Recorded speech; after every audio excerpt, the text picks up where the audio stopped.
mana saja. Layan YouTube, ini Liga Domestik kita. Ini adalah Liga kita, Liga Malaysia. Berita terkini. Dalam suasana bola sepak Asia Tenggara yang makin panas, muncul satu lagi episod mencuit hati. Individu yang hangat diperkatakan oleh fans seberang ketika ini adalah melibatkan Tunku Ismail Sultan Ibrahim, pemilik kelab Johor Darul Takzim JDT. Tunku Ismail adalah figura yang paling berpengaruh dalam bola sepak Malaysia. Setelah TMJ berjaya membawa masuk 5 pemain kacukan dari negara-negara bola sepak ternama, satu gelombang kontroversi mula menggegar media sosial, terutamanya dari arah negara jiran.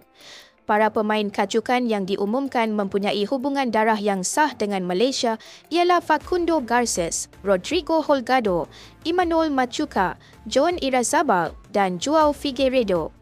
Kesemua mereka dipercayai mempunyai warisan Malaysia melalui salah seorang ibu bapa mereka atau datuk nenek yang lahir di tanah air ini. Namun kejayaan ini bukan sahaja menarik perhatian media dan peminat Malaysia, tetapi juga telah menyalakan api cemburu dan teori konspirasi dalam kalangan segelintir penyokong bola sepak Indonesia. Sejak pengumuman 5 nama ini, pelbagai laman sosial yang berkait rapat dengan bola sepak Malaysia diserbu netizen dari seberang.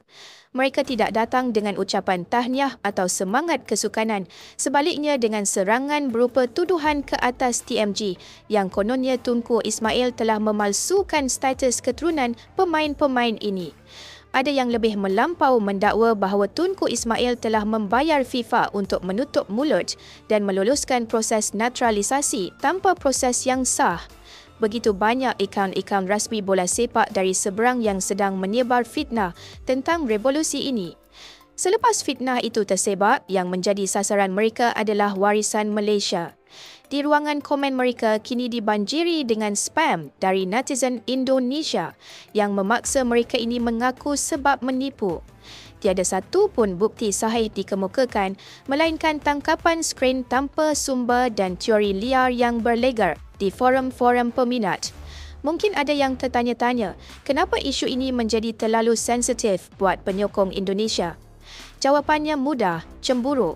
Skuad Harimau Malaya kini sedang melalui fasa pembangunan semula yang cukup memberangsangkan dan kejayaan membawa masuk pemain-pemain berkualiti tinggi dari negara top dunia jelas membesarkan pesaing serantau. Jelas sekali mereka tidak boleh menerima hakikat. Sangat-sangat lembab kalau mereka tidak tahu bahawa proses ini harus dilakukan secara sah dan disahkan oleh FIFA serta AFC. Dalam usaha untuk mengangkat mutu skuad kebangsaan, Malaysia menggunakan peluang yang ada melalui pemain yang memang ada pertalian darah. Ini bukanlah sesuatu yang asing, malah banyak negara lain turut berbuat demikian. Jelas sekali bahawa strategi TMJ ketika ini sangat realistik dan berwawasan. TMJ bukan sahaja seorang pemilik kelab bola sepak, tetapi seorang yang berwawasan.